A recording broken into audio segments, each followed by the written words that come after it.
Thanks so much, everyone. I'm honored to be a part of this. It's just such a fantastic project. A little shorter.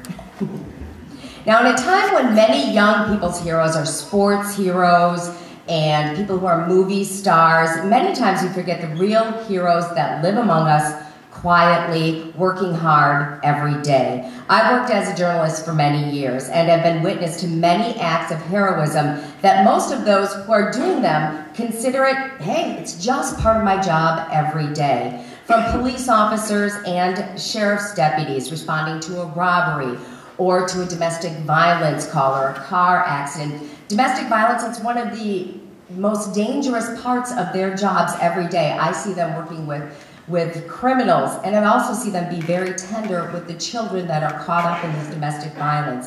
I mean, just to be able to do this and to make a difference in somebody else's lives, to me, that is a hero. Then we have the firefighters who are also risking their lives to save someone else's life and even their property.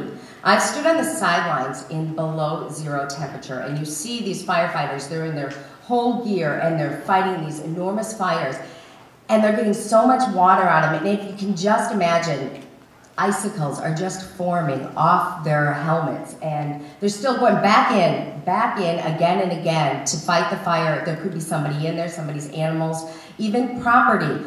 That is a hero to me because you know what? They're putting their lives on the line for everybody else. Then we have the first responders. Many of us in here or people we know, you know what? They've saved someone we love. They wouldn't be here because we don't have the first responders and the medical personnel who actually respond to accidents. I mean, just the training for them to go in and be cool and collected and just to use their training to save somebody's life. Not everyone can do that. I don't know if I would be able to do that, but you know what? There are a lot of people here today because they are able to do that job. And then, of course, there's the volunteers in these professions. I mean, the first responders, some of them are volunteers, firefighters, some of them are volunteers. They do it because they want to help their community. They want to help the people in their communities. They don't have to do it. They are not getting paid to do this. They just want to do it because somebody has to, especially in rural communities where they don't have the money to have a full-blown fire department or paramedic. Now, one of the most amazing things I've witnessed as a journalist is the families and friends of victims of tragedy and victims of crimes. These are the people who are left behind. The ones who take a personal tragedy and they turn it into something good. And it really happens more often than people realize because these people don't seek publicity unless they need media to help find a child that is missing or maybe raise money for some equipment.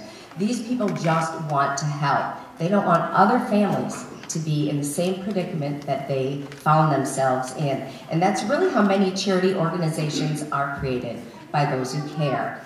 I've seen families of abducted and murdered children start organizations in their areas to help out other families who have missing children or a child that's been murdered. They want to help other people just because they know how it felt when it happened to them. I've seen people who have lost somebody from drunk driving, Mothers Against Drunk Drivers. They're part of that organization because they want to fight something that they think is horrible in their community.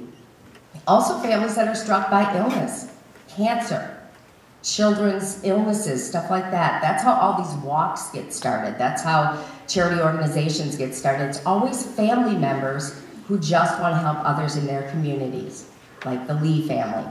Norm and Joyce and their children, they lost Brian much, much too early. And now because of them, Airborne Rescue 1 has been here for decades, helped save more lives because of their loss. And in fact, I was just talking to Joyce earlier, and I asked her, well, how many people do you think you helped save over the years? You, your sons, your husband? She goes, I don't know. We didn't keep count.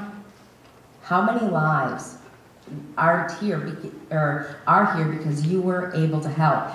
And Joyce was telling me, she goes, you know, you did a story with me when you first came to Channel 5. I said, oh, that must have been like 15 years ago, and I'm dating myself. And she goes, yeah, you came out to the house and you did a story. And Norm said, 15 years ago, you must have been 12. I said, I know. How incredible is that? I'm yet. But thank you for that.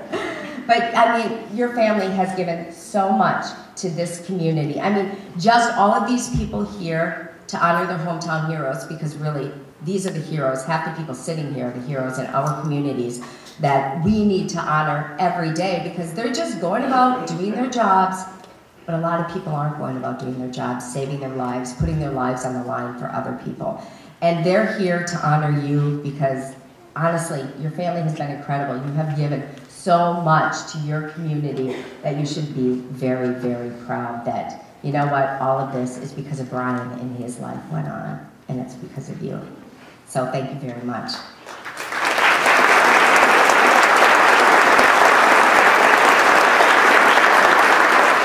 And now I would like to introduce our presenter for the evening, one of our hometown heroes, Fire Chief Justin Heim from Eagle, Wisconsin. Now at 28 years old, that is so young. He is the youngest known fire chief in the nation.